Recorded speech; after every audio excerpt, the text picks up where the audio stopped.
George Washington was born in 1732 in Virginia. His family was wealthy, owning large plantations. These lands were farmed by many enslaved workers. George's father, Augustine, was active in local politics. He worked as a sheriff and a judge, but he died when George was only 11 years old. After his father's death, George's older brother, Lawrence, became a strong influence. George admired him deeply and wanted to follow in his footsteps. Lawrence sent George to school, where he learned surveying, the art of measuring land.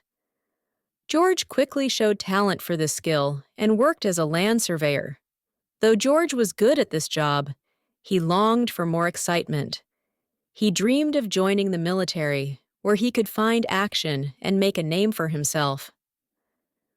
When George was 19, Lawrence became very ill. The brothers traveled to Barbados, hoping the warmer weather would help. But Lawrence died soon after.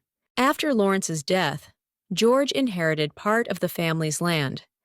He also took on new responsibilities, managing the estate and its workers. But George still wanted to serve his colony in a greater way.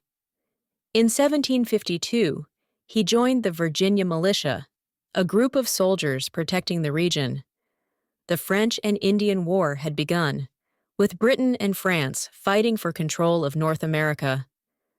George saw this as his chance to prove himself as a soldier. George was sent to the Ohio River Valley, where tensions between British and French forces were rising. His orders were to defend British claims in the area.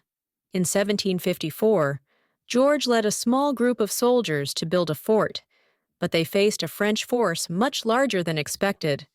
They had to retreat. Despite this failure, George gained valuable experience. He learned the hardships of war and how to lead men under difficult circumstances.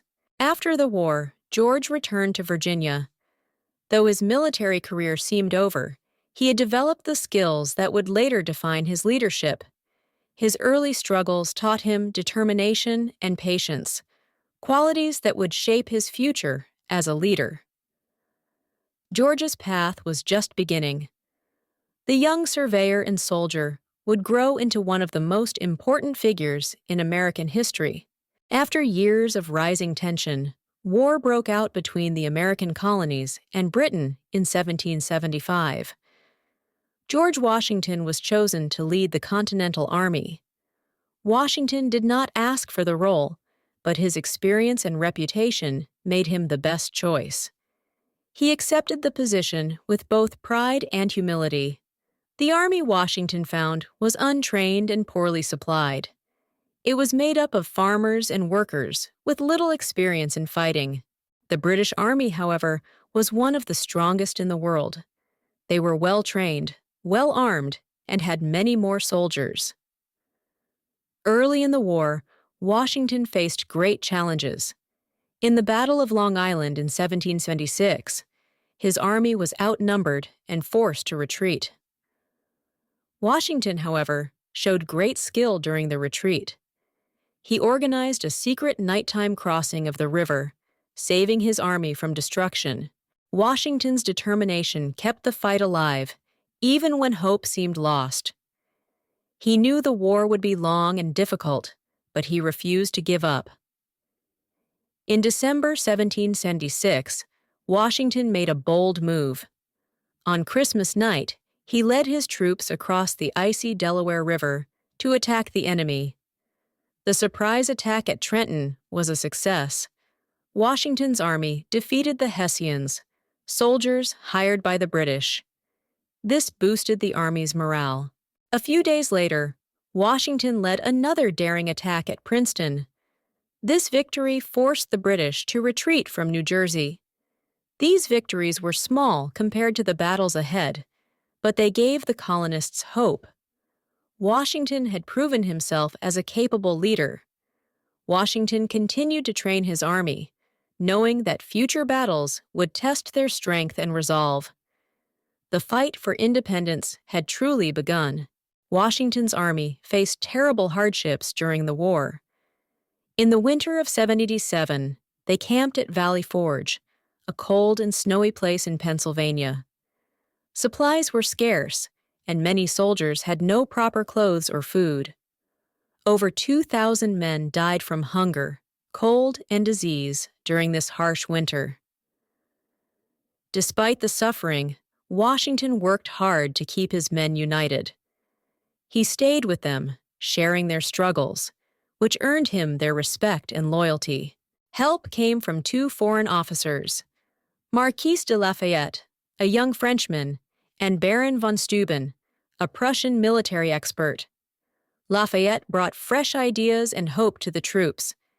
He also helped convince France to support the American cause with soldiers and supplies. Von Steuben trained the soldiers, teaching them new ways to fight. His methods turned the army into a stronger and more disciplined force. By 1778, the French joined the war as America's ally, providing ships, weapons, and troops. This gave the Continental Army new hope. The British began focusing on the southern colonies, thinking they would be easier to control. Washington sent his generals to slow their advance. Meanwhile, Washington prepared his army for a final battle. He knew that victory would require patience and clever planning. In 1781, the British General Cornwallis moved his army to Yorktown, Virginia. Washington saw a chance to trap him there. With help from French soldiers and their navy, Washington surrounded Yorktown. After weeks of battle, Cornwallis surrendered his army. The victory at Yorktown was a turning point. The British realized they could no longer win the war, and peace talks began soon after. In 1783, the Treaty of Paris officially ended the war. Britain recognized the United States as an independent nation. Against all odds, Washington and his army had won. The dream of freedom and self-rule had become a reality. Washington was celebrated as a hero, but his story was far from over. He would now face the challenge of helping to build a new nation. After the war, Washington wanted to retire. He returned to his home at Mount Vernon, hoping to live a quiet life. But the country faced many problems under the Articles of Confederation. The government was weak and unable to solve major issues. In 1787, Washington was called to lead the Constitutional Convention. This meeting aimed to create a stronger government for the new nation. Delegates from across the country came together in Philadelphia to write the U.S. Constitution. Washington was chosen as the leader of the meeting. The Constitution created a government with three branches: the legislative, executive, and judicial branches. This system balanced power. Washington's leadership helped unite the delegates, who often disagreed. After months of debate, the Constitution was finally completed. In 1789, Washington was elected as the first President of the United States. He accepted the role with a sense of duty and responsibility.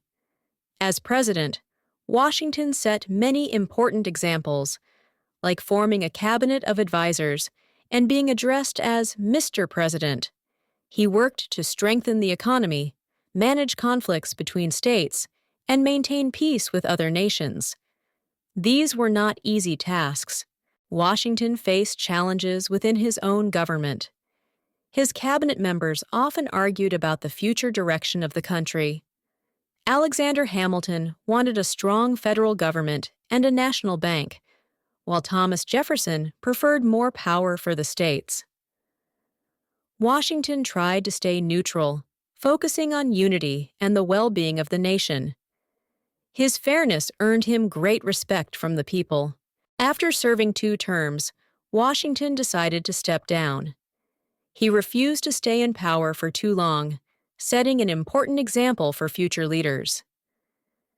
In his farewell address, Washington warned against political parties and long-term alliances with foreign nations. He wanted the country to stay united. By stepping away from power, Washington showed his commitment to democracy. He believed leadership was about serving the people, not personal gain. George Washington is remembered as a hero, but he was also a man with flaws and contradictions. These made him more human and relatable. He fought for freedom, yet he owned enslaved workers. Over time, Washington became uneasy with slavery, but struggled to act against it. In his will, he freed his slaves, but this did not happen until after his wife Martha's death. Slavery remained a major issue in the young nation. Washington was seen as a strong leader, but he made mistakes. Early in his military career, he lost battles due to poor planning. Despite setbacks, he learned from failure. His ability to grow and adapt helped him become a better general and leader. These qualities earned him great respect, not because he was perfect, but because he worked hard to improve and do what was right. Washington also had no children of his own, which gave him the nickname Father of the Nation. He treated the country as his family. He believed his role was to protect and guide the new nation, ensuring its future for generations to come. This sense of duty defined his actions and decisions, always putting the needs of the country before his own. After retiring, Washington spent his last years at Mount Vernon, managing his estate and enjoying quiet time with his family. In 1799, he fell ill and died at the age of 67. His death caused nationwide mourning as people honored his life and service. Washington's legacy lives on. He is remembered not as a perfect man, but as someone who gave everything to create and lead a free nation. Statues and monuments celebrate his life, but his real legacy is the example he set. Washington showed how to lead with honor and humility. He believed in the idea of democracy and the power of the people. His actions inspired others to work for justice and equality. Washington's story reminds us that true leadership is about service, sacrifice, and a vision for a better future.